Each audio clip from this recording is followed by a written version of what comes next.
Hello there, and welcome back to... What the heck?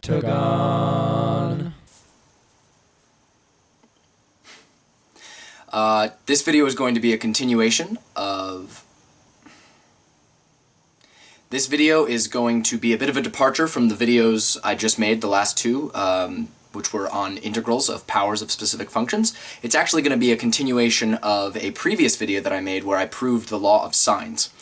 And I'm going to use that fact now to prove a very neat fact that I actually didn't know about triangles until probably about a year ago, called the Angle Bisector Theorem, which is very simple statement, but the only way that I figured out how to prove it when I tried to do it was using the law of sines. So I figured I didn't really want to use a fact that I hadn't proved, unless it's like, you know, Fermat's last theorem or something like that.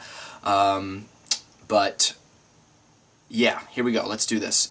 Okay, so you may recall from the last video in this little excursion I was doing that we proved the law of sines, which states that if we have a triangle with three sides A, B, and C, and angles opposite those sides, alpha, beta, and gamma, that, oops, sorry, there's the gamma, that if you take the sine of alpha and divide it by A, that is equal to the sine of beta divided by B, which is of course equal to the sine of gamma divided by C.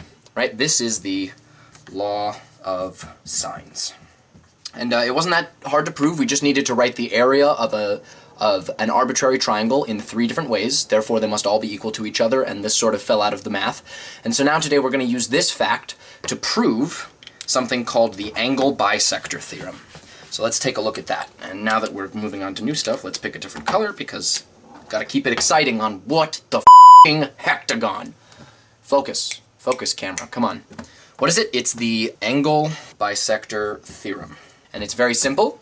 It simply states that if you have a triangle and a line that bisects this angle, that cuts it in half, wherever it lands, I'll try to cut it in half as best as I can. So cuts it in half as in this angle is the same as that angle. Right? So they are the same. They are congruent angles. That if we label this A, B, C, and D, guess what we have? We have that A times B equals C times D, which is just kind of a ridiculous fact. So this line segment comes out of this vertex and moves to the opposite side, such that it cuts this angle into two equal parts. So the end result is that this length times this length equals this length times this length, okay? So now we're going to prove that using the law of sines. So I'm going to draw a bigger triangle, and we're going to sort of look at the inner details. So we need a bigger triangle. Cut that angle in half. So we know that both of those angles are the same. We're going to call this A, we're going to call this B, we're going to call this C, and we're going to call this D. Because these are the same, let's give them labels. We're going to call these both theta, right? The standard name for an angle. And what you'll notice is this is a straight line. Duh. So this angle and this angle are a linear pair, which means it adds up, the two of them add up to 180, or they are supplementary. Those are multiple ways of saying that. So if we call this angle here little delta, then this one has to be pi over 2. I'm sorry, not pi over 2. Then this other one, because it's 180 degrees minus delta, we're not going to use degrees though because we're adults and we're going to use radians, it's pi minus delta, right? Because this is delta and this is pi minus delta. If you add those two quantities together, you get pi, which is the same as 180 degrees, because this is a straight line, right? Now, because we know the law of sines is true, we can write a few statements.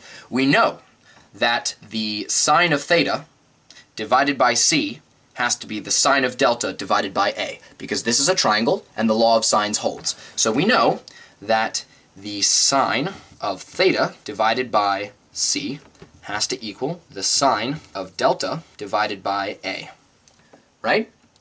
But we also know that the sine of theta divided by B has to be equal to the sine of pi minus delta divided by D.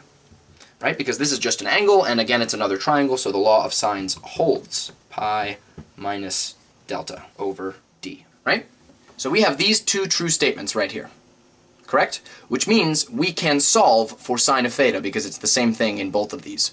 Right? So we can just multiply the C over, and we get sine of theta equals c times sine of delta divided by a, and we can multiply b over, and we get that sine of theta is equal to b times the sine of pi minus delta divided by d. Just because this was being divided by c and this was being divided by b, so I just multiplied them over.